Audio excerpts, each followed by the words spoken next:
dos empresas, en City Express o en Alsea. Hoy. En este momento. Hoy. A lo mejor estoy pensando en una inversión a largo plazo, podría ser. Exacto. Bueno. Exacto. Fíjense, tú, Víctor, dices no. ¿Por qué? Porque dices, pues va para abajo. Y si yo te dijera que si tú necesitas tu dinero en 6 meses, lo más probable es que pierdas. Lo más probable es que pierdas. O sea, Alsea se va a levantar, sí. Pero ¿saben en cuánto tiempo? Por lo menos en más de un año. Va a volver a repuntar. City Express, pues también, ¿no? O sea, al final del camino son inversiones que hace. O sea, si ya no hubiera repunte, vamos a pensamos que ya no hay repunte para City Express, pues estaríamos hablando de un país en el cual ya la gente ya no va a viajar, ¿no? ¿Y eso qué significa? Pues que ya, la vida se acabó y ya, vámonos a otro país, ahora sí como dice, ¿no? Pero bueno, ahí ahí el tema es ese, ¿no? Entonces, aquí vemos que, ejemplo, los exportadores siempre desean que el Estado intervenga para que el tipo de cambio sea más alto. Esto se dio mucho cuando el tipo de cambio era controlado, cuando el gobierno establecía cuál era el tipo de cambio. Hoy esto ya es más complicado porque el tipo de cambio sigue una política de libre flotación, que significa que el dólar está en el mercado libre y si hay mucha demanda, pues evidentemente va a subir y si hay mucha oferta, pues va a bajar. Eso es muy bueno desde el punto de vista de control porque pues, si el tipo de cambio tiene que subir porque hay mucha demanda, es lo que les decía de los inversionistas extranjeros. En el momento que ellos decidan irse del país, pues obviamente van a demandar muchos dólares. ¿Por qué? Porque la inversión está en pesos. Y entonces en ese momento pues viene una alta demanda y el tipo de cambio se estaría elevando. Para eso, por ejemplo, vienen las tasas de interés y las tasas de interés es un elemento que tiene el Banco Central para poder incidir en el tipo de cambio. ¿Y por qué incide en el tipo de cambio? Banco de México, su objetivo no es cuidar el valor del peso o el valor del dólar. No, Banco de México está enfocado a lo que es el control de la inflación, pero el tipo de cambio es un elemento primordial dentro de lo que es la parte de la inflación y por lo tanto Banco de México puede subir o bajar tasas dependiendo qué es lo que desee. Por ejemplo, Banco de México en algún momento de la vida empezó a subir las tasas. ¿Por qué? Porque empezó a ver que el tipo de cambio se estaba devaluando o depreciando mucho y dijo, no, a ver, tengo que subir tasas, ¿para qué? Para atraer inversión extranjera y que se queden aquí esos capitales y tener una mayor liquidez en dólares para que la inflación empiece a bajar. Y hasta ahora, yo les puedo decir que el trabajo que ha hecho Banco de México en los últimos 30 años ha sido estupendo. Ha sido excepcional, diría yo. Y la verdad, ¿por qué razón? Porque en Banco de México tenemos unos de los mejores cuadros, unos de los mejores profesionistas formados, ¿sí? De hecho, por ejemplo, ahí ha estado, ya cuando fue autónomo, el primer gobernador con autonomía. Bueno, antes de él estuvo Gabriel Mancera, un excelente tipo que estuvo muchos años al frente del Banco de México, todavía dependía del gobierno, pero cuando ya tuvo la autonomía, el primer gobernador fue Guillermo Ortiz y Cárdenas, y después ya llegó el que está ahora, Díaz de León, que son excelentes economistas y que bueno, dentro de Banco de México hay una estructura muy bien formada que ha hecho que se tomen decisiones muy adecuadas, ¿no? Entonces, por eso digo que Banco de México, por ejemplo, control de la inflación, hoy la inflación andamos en 3,5, casi 3%, ¿no? Cuando en el 87 estuvimos a más de 180%, ¿no? Entonces, imagínense el tamaño ahí del impacto, ¿no? Entonces, ahí adelantándome un poquito a lo que son las tasas de interés. Bien, a los exportadores les conviene, pero los importadores pierden. Y aquí tenemos lo que es la economía normativa. La economía normativa nos dice cómo debieran ser las cosas y la economía positiva nos dice cómo son en realidad, ¿no? Ahí es un tema ahí interesante, pero bueno, al final del camino existen las dos y conviven, ¿no? Y al final pues, nos conviene saber de las dos. Aquí entramos a lo que son los ciclos económicos y los ciclos económicos pues son fluctuaciones que suceden, ¿no? Tenemos lo que se le tienen varios nombres, ciclo económico, ciclo de negocios, fluctuaciones económicas y básicamente están compuestos por lo que conocemos como un crecimiento o una recuperación, llegan a un pico y luego viene una contracción o una desaceleración hasta llegar a un valle, ¿no? Y entonces estos ciclos económicos se repiten continuamente, ¿no? Por ejemplo, en el 2008 vivimos una de las peores crisis de los últimos años, en el que entramos en una recesión muy fuerte, se perdieron muchos empleos, muchos países entraron en inflaciones muy altas, pero a diferencia de países como España, o como Irlanda, o como Portugal, o déjenme ver quién más, pues básicamente, ¿no? Grecia fue otro que la vivió muy, muy complicada. A diferencia de ellos, México tuvo problemas, sí tuvimos alguna serie de problemas, pero por ejemplo, Cartens había dicho que íbamos a sufrir nada más un catarrito y al final del día así fue. O sea, realmente las implicaciones que tuvieron para México los efectos del 2008-2009 fueron menores comparados con otros países, ¿no? Entonces, ¿eso a qué se debió? Se debió básicamente a que desde el 94-95 tuvimos otra crisis aquí en México económica muy fuerte, que le llamaron el efecto tequila, en el cual en el error de diciembre del 94 tuvimos una devaluación muy fuerte y eso hizo que el valor del dólar se triplicara, ¿no? Andábamos como en 3.50 y se ve hasta 8 pesos el dólar, ¿sí? Y a raíz de ahí se empezaron a hacer los ajustes, cambiaron al secretario de Hacienda, el secretario que empezó fue Jaime Serra Puche, lo quitaron, en su lugar llegó Guillermo Ortiz y se empezó a recomponer la economía, en el 94 fue... Hay una serie muy buena que les recomiendo que vean que se llama 1994 y ahí narran todos los eventos que ocurrieron en ese año que fueron un año bastante complicado, la muerte del candidato presidencial del PRI, del secretario general del PRI, el levantamiento del ejército zapatista, la entrada en vigor del TLC. O sea, 94 realmente fue un año muy, muy, muy complicado y que al final del camino pues dio con esta crisis. Bueno, ahí entramos también en una etapa de recesión, México entró en una etapa de recesión, o sea, entramos a esta parte y derivado de esa recesión, les comento, se empezaron a corregir muchas fallas y en esas fallas pues empezó a mejorar lo que es la economía. Entonces, de 94 para acá veníamos muy bien. Yo no sé, bueno, es una esperanza, ¿eh?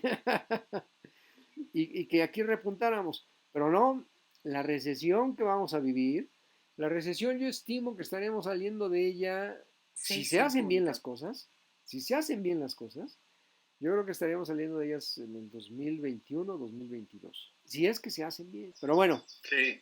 esos son los ciclos económicos, ¿de acuerdo? Y bueno, aquí hay unas figuras nada más para hacerlo más. Esto tuvo que ver con el 2008, ¿no? Aquí está el monito que tiene un crecimiento y ¡prum! Y así se vivió, ¿no? El 2008.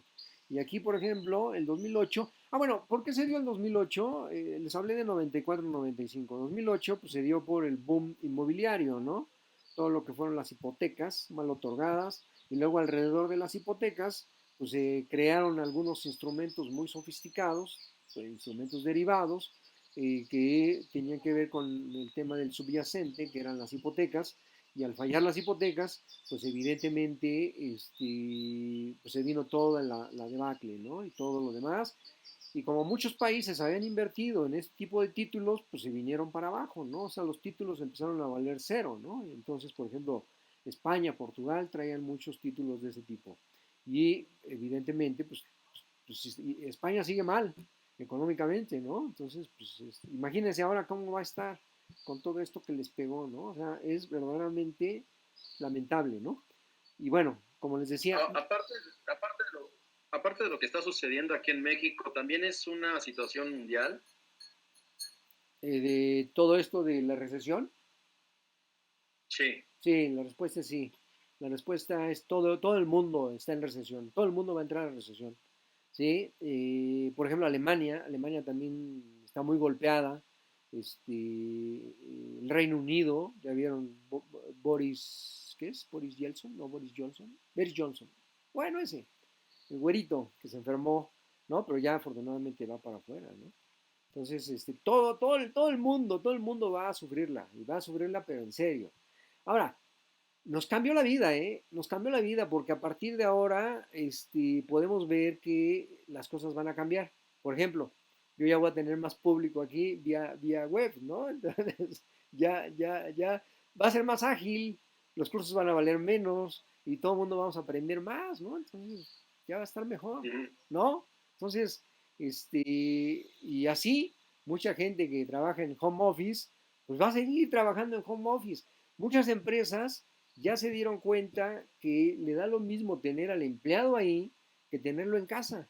Y entonces también va a haber necesariamente, va a haber una diferenciación en sueldos, necesariamente. O sea, perdón, pero va a ocurrir, ¿no?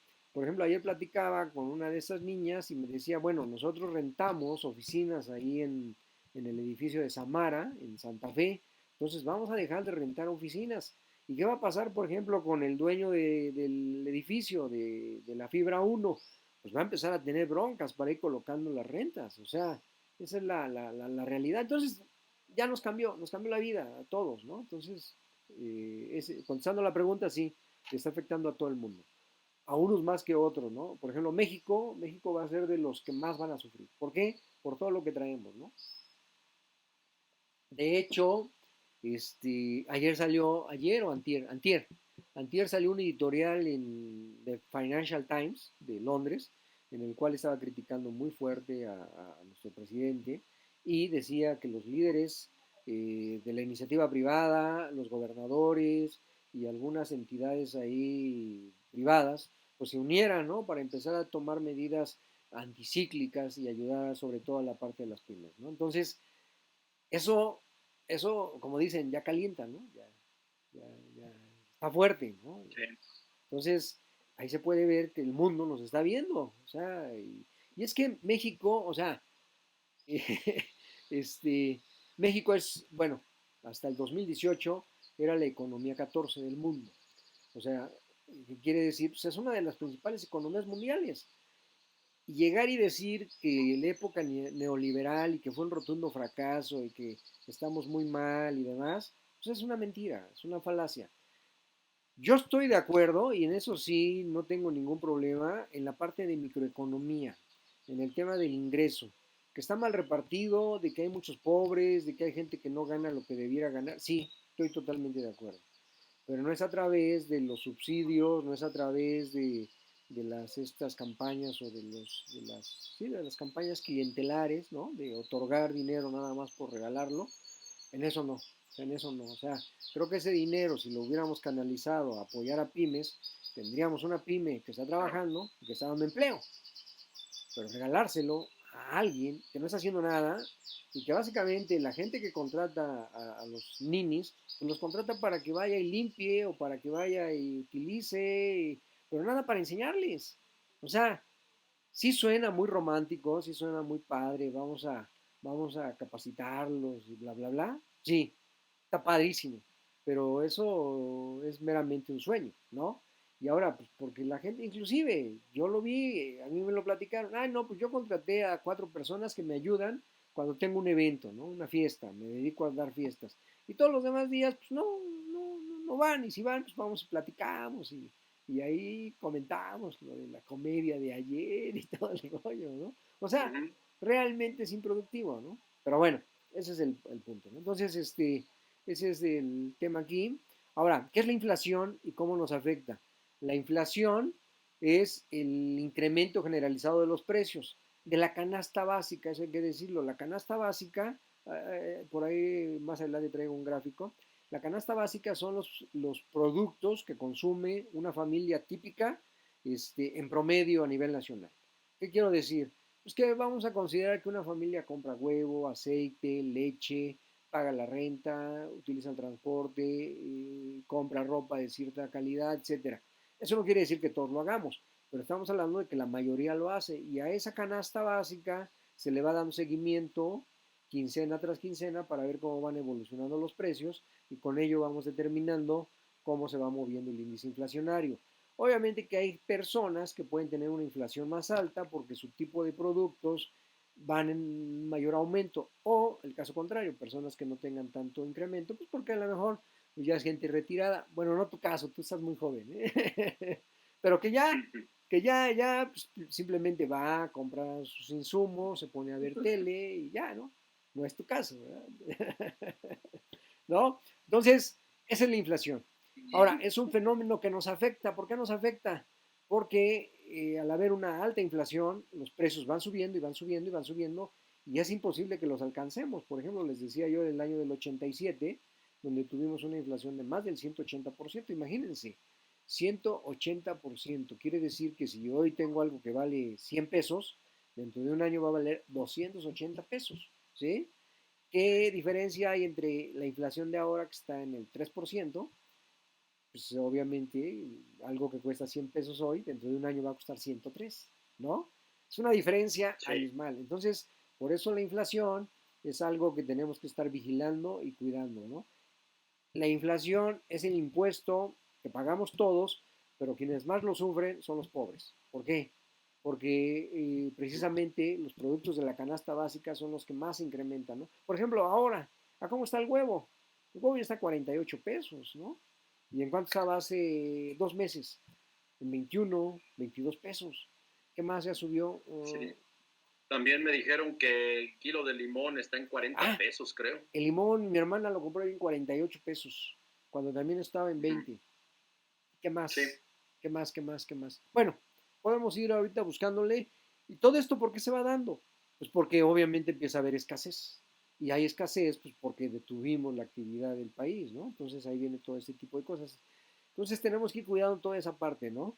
La inflación es un fenómeno que se da en la sociedad y es necesario darle seguimiento. ¿Cómo lo hacemos? A través del Índice Nacional de Precios al Consumidor, el INPC, que es el que nos va a ir ayudando a ir calculando el desenvolvimiento de los precios. Cada quincena se hace una encuesta y de esa manera vamos estableciendo cuál es el incremento y le vamos dando seguimiento. ¿Sí? Aquí está una gráfica donde podemos ver, por ejemplo, desde el 2008, enero de 2008, cómo se ha comportado la inflación anual. ¿Sí? Cada uno de estos puntos es la inflación del año que acaba de terminar, ¿no? Y aquí, por ejemplo, vemos que en enero, entre enero y febrero, entre enero de 2008 tuvo un incremento fuerte, arriba del 6,5%, luego ya la empezaron a bajar y luego aquí se vuelve a disparar. Se vuelve a disparar, por ejemplo, fíjense, en enero de 2016 la inflación andaba al 2%, o sea, la cual es muy buena, ¿no? Pero luego se empieza a disparar y aquí es donde el tipo de cambio empieza a perder valor, el dólar empieza a valer más y es cuando Banco de México empieza a subir sus tasas de interés. Vean qué interesante, déjenme pasarle para acá. Vean qué interesante, la inflación va subiendo hasta llegar casi al 7% y es cuando Banco de México sube tasas y entonces empiezan a llegar dólares al país y empieza a disminuir la inflación hasta llegar aquí al 5%, luego al 4% y estaba en 3,5% y abajo estamos en enero, ¿sí? el, el comportamiento siempre es normal, ese que esté siempre así. Sí, No es plano, no se puede.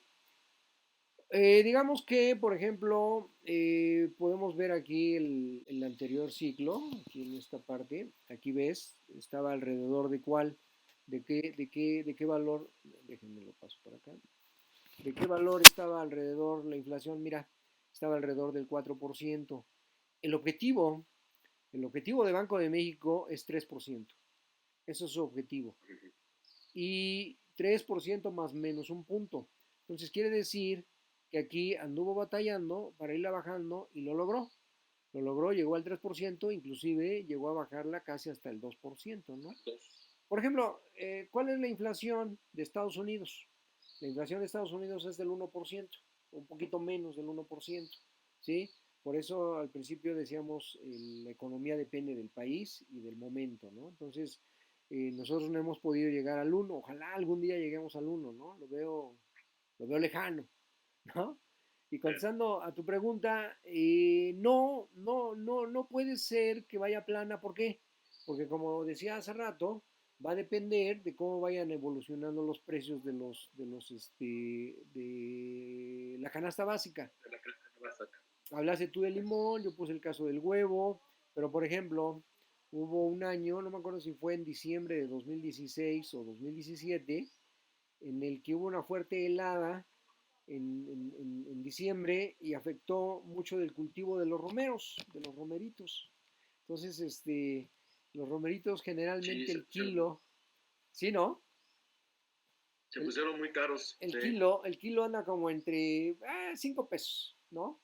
Entonces, como por ejemplo, para que hagas un buen platón de romeritos, creo que necesitas unos 5 kilos, ¿no? Entonces, imagínate, a 5 pesos, pues son 25 pesos, ¿no? De romeritos. Ya cuando los limpias, pues hacen poquitos. Pero imagínate cuando estuvo, creo que se fue hasta como a 50 pesos el kilo, ¿no? Entonces decían, no, sí, sí, sí, sí, de ese nivel. Entonces, pues dijimos, no, pues romeritos no vamos a preparar este año, ¿no? Entonces, la cena se vio ausente el romerito. Y ese es el tema, ¿no? Ahí se dio por el tema de lo que tuvo. Ahora, ¿por qué si subió a 48 el limón o 48 el huevo, por qué la inflación no se dispara tanto? Porque ahí viene el tema de que como es una canasta, o sea, hay muchos productos, son 200 y tantos productos los que se está dando seguimiento, pues evidentemente unos suben, unos bajan y así se va, pero evidentemente lo que sí te puedo decir es que la inflación no va a ser del 3% para los próximos meses, va a subir necesariamente, ¿sí? Por todo esto que les estoy platicando. Bien, seguimos. Y aquí vamos a hablar de que en la siguiente gráfica se ve la proporción de los rubros de qué gastan los mexicanos. Entonces vamos.